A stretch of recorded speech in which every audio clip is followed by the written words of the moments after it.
दोस्तों, railway ALP CBT one exam होने के बाद में आप लोगों के भी दिमाग में कुछ क्वेश्चंस आ रहे होंगे। जैसे एग्ज़ाम लेवल कैसा आ रहा है, कैंडिडेट्स कितने क्वेश्चन अटेम्प्ट कर रहे हैं, नॉर्मलाइजेशन में कितने नंबर मिल सकते हैं। जैसे कि आपका एग्ज़ाम लेवल है, उसके अकॉर्डिंग नॉर्मलाइजेशन में नंबर कितने बढ़ेंगे, कितने घटेंगे। साथ ही सब्जेक्ट वाइज अटेम्प्ट की बात करेंगे कि अगर आपको भी ये जानना है कि सर मैं सेफ़ हूँ या नहीं हूँ, तो उसके लिए दोस्तों हम यहाँ पर सब्जेक्ट वाइज बात करने वाले हैं कि जैसे कि हम आपके एग्ज़ाम सेंटर पर गए और बच्चों से जैसे हमने बातचीत की है, और या फिर जो हमारे ऑफलाइन स्टूडेंट्स हैं, तो उन सभी को देखने के बाद में बच्चों का जो सब्जेक्ट वाइज अटेम्प्ट है ना, और वो जो लेवल बता रहे हैं एक्चुअल में कितने क्वेश्चन आपके रियली में अटेम्प्ट करने वाले थे, उसको लेकर यहाँ पर बात करेंगे। और 100% रियल एनालिसिस दोस्तों ये रहेगा, ठीक है। साथ ही बात करेंगे सेफ स्कोर और कट ऑफ को लेकर। अब देखिए दोस्तों, आपका जो railway ALP CBT one exam है ना, अब बहुत सारे स्टूडेंट ऐसे थे कि जो इनके मॉक टेस्ट बहुत पहले से लगा रहे थे। अब जिनके 35 आते थे वो भी टेंशन में रहते थे कि सर मेरे तो मॉक टेस्ट में 35 आ रहे हैं, क्या मैं क्वालिफाई हो पाऊंगा या नहीं हो पाऊंगा। उसके बाद में जैसे अब आपका एग्ज़ाम स्टार्ट हुआ है ना, तो जो एग्ज़ाम लेवल रहा है ना, उसको लेकर बात करेंगे। बेसिकली देखिए, कुछ कोई भी एग्ज़ाम हो, उसकी जो एक्सपेक्टेड कट ऑफ डिपेंड करती है ना, तो सबसे पहला जो उसका फैक्टर होता है वो तो होता है वैकेंसी का, कि भाई वैकेंसी कितनी है। अब उसके बाद दूसरा जो सबसे इम्पोर्टेंट फैक्टर होता है वो होता है दोस्तों आपका एग्जाम लेवल का, ठीक है। अब देखिए, सीबीटी जो वन है ना आपका, कोई इतना ज़्यादा आपका जो है डिफिकल्ट तो आता नहीं है, ये मैंने आपको पहले भी बताया था। क्योंकि आपका जो सीबीटी वन है ना, ये दोस्तों सिर्फ क्वालिफाई होता है ना। तो क्वालिफाई करने के लिए आपको कितने क्वेश्चन को अटेम्प्ट करना जरूरी है। और देखिए दोस्तों, हमने जो आपकी 2018 की वैकेंसी आई थी, तो 2018 में किस जोन की क्या एक्सपेक्टेड कट ऑफ रही थी, और उस समय पर बच्चों ने कितने क्वेश्चन को अटेम्प्ट किया था। साथ ही दोस्तों वहां पर एग्जाम लेवल क्या रहा था, इन सारी चीज़ों को देखने के बाद में तब जाके दोस्तों हमने ये वीडियो आपके लिए बनाई है, ठीक है। तो आप ये मान सकते हैं कि इसमें वो सारे फैक्टर मौजूद हैं जो कि एक एक्सपेक्टेड कट ऑफ को बनाने के लिए चाहिए होते हैं, वो हमने सब देखे हैं, ठीक है।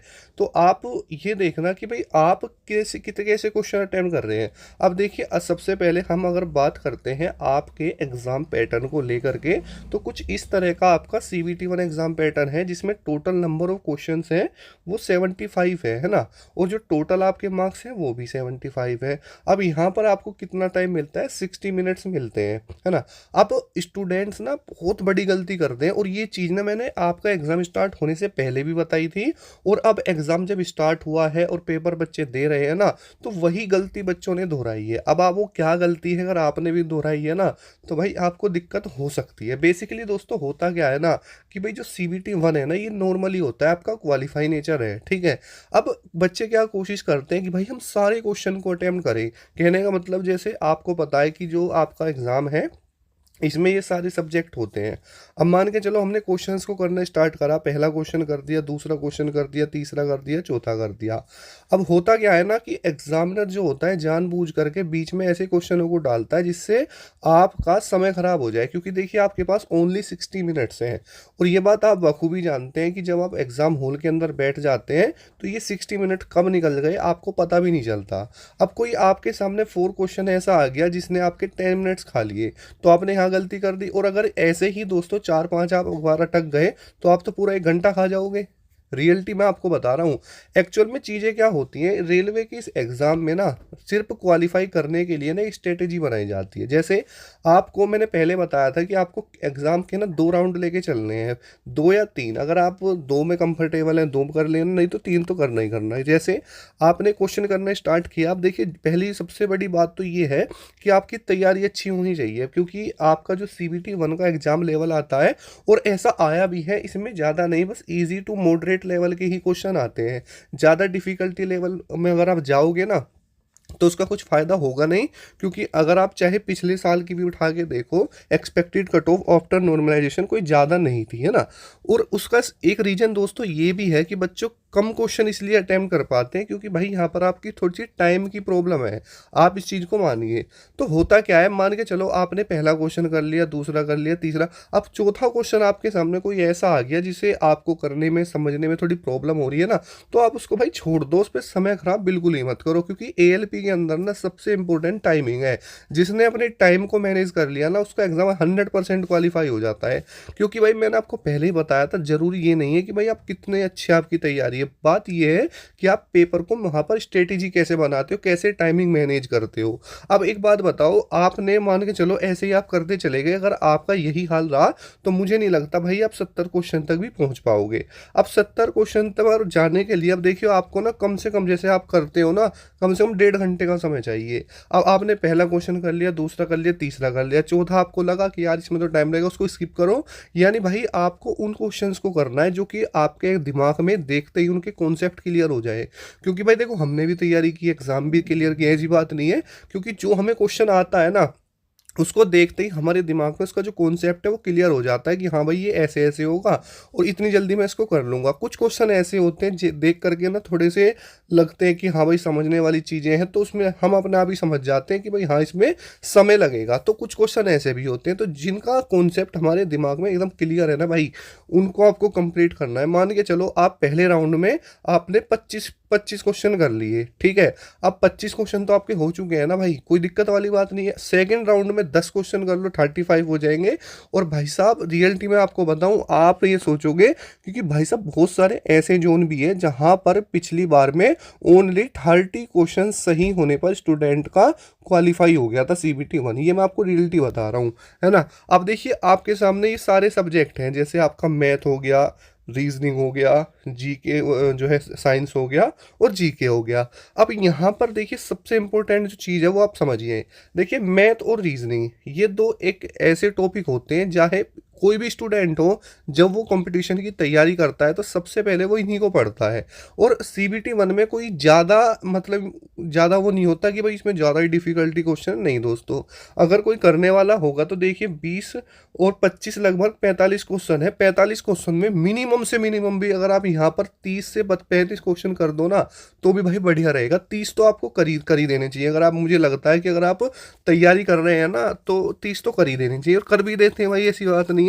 उसके बाद में आई बात साइंस की। अब साइंस भी दोस्तों ऐसा नहीं है कि वो कोई ज़्यादा बड़ा सिलेबस है, करने के लिए स्टूडेंट कर देते हैं। फिर भी दोस्तों नॉर्मली अगर आप यहाँ पर जो है 20 में से ज़्यादा भी नहीं तो 10 क्वेश्चन तो नॉर्मली कर ही सकते हैं। 10 नहीं कर सकते, 8 तो कर सकते हैं, है ना। तो देखिए यहाँ पर कितना हो जाता है, 30 और 8 38। और जीके में ज़्यादा नहीं, हमने मान लिया 5 ही क्वेश्चन चाहिए, ठीक है।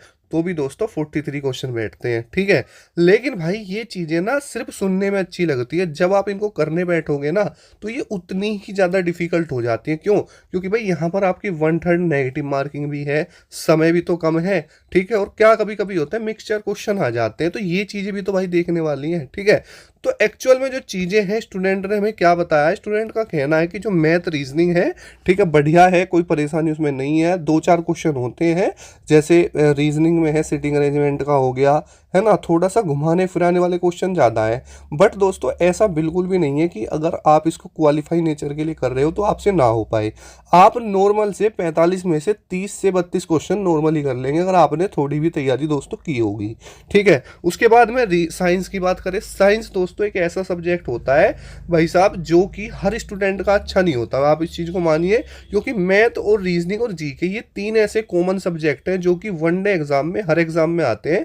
लेकिन साइंस मेनली ऐसा है जो कि सिर्फ ज़्यादातर रेलवे के एग्जाम्स में ही पूछा जाता है, और बहुत कम बच्चे ऐसे होते हैं जिनका साइंस स्ट्रॉन्ग होता है। बाखूबी इस चीज़ को आप भी जानते हैं। लेकिन दोस्तों ये 3 सब्जेक्ट ऐसे होते हैं जो कि कॉमन है। अब कॉमन में जीके भी क्या है भाई, जीके में 10 क्वेश्चन है, और कभी कभी ऐसा होता है कि जीके में ऐसे क्वेश्चन पूछ लिए जाते हैं जिसमें से भाई एक भी नहीं आता, ठीक है। तो सिर्फ यहाँ पर 2 सब्जेक्ट आपके ऐसे बनते हैं, मैथ और रीजनिंग, जिसके भरोसे आप एग्जाम देने जा सकते हैं, और इसी में आपको अपना अच्छा अटेम्प्ट दोस्तों रखना है। अब एग्जाम स्टार्ट होने से पहले क्या चीज़ें आती थी कि सर मेरा जो है 35 आता है, 40 आता है, 45 आता है, ये XYZ चीज़ें आती थी, ठीक है। लेकिन भाई आपको ना इसमें बिल्कुल भी डाउट नहीं लेना। अब देखिए अटेम्प्ट की बात करें तो जहाँ तक अटेम्प्ट बच्चे बता रहे हैं, कोई 50 बता रहा है, कोई 55 बता रहा है। मेनली मुझे ज़्यादातर जो स्टूडेंट मिले हैं वो मुझे 60 से एक्स्ट्रा कोई भी नहीं मिला, ठीक है। कहने के लिए तो भाई लोगों ने 75 भी कर दिए होंगे, उसकी हम बात नहीं कर रहे।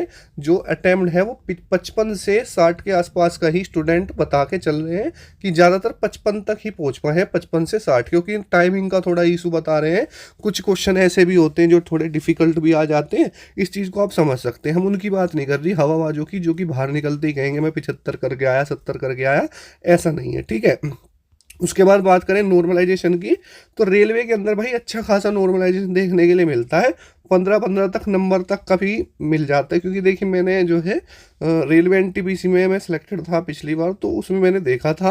अब वो चीज़ें डिपेंड करती है कि आपका एग्जाम लेवल कैसा रहा है, ठीक है, कितना आपकी शिफ्ट बच्चों ने अटैम्प्ट किए, वो चीज़ है। लेकिन मैक्सिमम तक इतना चला जाता है, हम ये नहीं कह रहे कि इसमें चला जाएगा, लेकिन इतना चला जाता है कंडीशन में, ठीक है। उसके बाद अगर बात करते हैं प्रीवियस ईयर कट ऑफ की, तो दोस्तों previous year cut off after normalization पिछली बार दोस्तों कहीं पर 30 क्वेश्चन पर भी स्टूडेंट का सिलेक्शन था। अब आफ्टर नॉर्मलाइजेशन जो ये आंकड़ा है ना दोस्तों, ये लगाओ कि मैं सिर्फ जनरल की बात कर रहा हूँ, ठीक है, यानी जनरल कैटेगरी की बात कर रहा हूँ। तो दोस्तों 40 से 50 के बीच में टोटल जोन, जितने भी आपके जोन हैं सभी की कट ऑफ थी। और जब जनरल की इतनी थी तो आपकी ओबीसी, एससी, एसटी सबकी इससे डाउन ही थी, है ना। ये आफ्टर नॉर्मलाइजेशन में बात कर रहा हूँ, पिछली बार दोस्तों ईडब्ल्यूएस नहीं था। बात समझ रहे हैं, ये मैं आपको जनरल की लेके चल रहा हूँ, सारी इसी के अंतर में थी। अब सेफ स्कोर की अगर हम बात करते हैं, ठीक है, तो सेफ स्कोर में दोस्तों क्या डिफरेंस होता है। सेफ स्कोर वो होता है जो कि आप अपने एग्जाम में क्वेश्चन करके आए हैं और बिल्कुल सेफ है, ठीक है। यानी कैसे, जैसे मान के चलो आज आपने 50 क्वेश्चन अटेम्प्ट कर लिए, 50 में से काट पीट के आपके 40 क्वेश्चन ठीक बन रहे हैं, तो मेरे अकॉर्डिंग भाई जो भी स्टूडेंट 40 क्वेश्चन के आसपास है ना, वो सब सेफ है मेरे अकॉर्डिंग, ठीक है। और उसके बाद अगर हम बात करते हैं एक्सपेक्टेड कट ऑफ की, तो जहाँ तक मुझे लगता है कि इस बार जो आपकी एक्सपेक्टेड कट ऑफ रहने वाली है लगभग दोस्तों, जो जनरल कैटेगरी है 47 से 52, ठीक है। और ओबीसी की अगर बात करें तो लगभग दोस्तों 40 से लेके यहाँ पर 43। ईडब्ल्यूएस की भी सेम ही रह सकती है। एससी की बात करें तो लगभग दोस्तों यहाँ पर आपकी 36 से लेके 38। और एसटी की बात करें लगभग 33 क्वेश्चन के आसपास, ठीक है। ये मुझे लगता है, क्योंकि आप उठा के देखिए इतना ही डिफरेंस होता है। और ये आफ्टर नॉर्मलाइजेशन बता रहा हूँ, ठीक है। और ये आपकी टोटल जोन की, यानी सभी इसके अंदर में ही आ जाएंगे। जहाँ पर जो लो कट ऑफ जोन है वो इधर आ जाएंगे, और जो हाई कट ऑफ जोन है वो इधर आ जाएंगे। हो सकता है प्लस माइनस इसमें 2-3 नंबर भी और हो जाए, लेकिन इतना तो भाई रहेगा क्वालिफाई का इस बार, ठीक है। तो कमेंट सेक्शन में कमेंट करके जरूर बताना कि आप लोगों ने कितने क्वेश्चन अटेम्प्ट किए हैं, ठीक है। और ये आपका दोस्तों आफ्टर नॉर्मलाइजेशन है, ठीक है। तो जय हिंद, वंदे मातरम दोस्तों।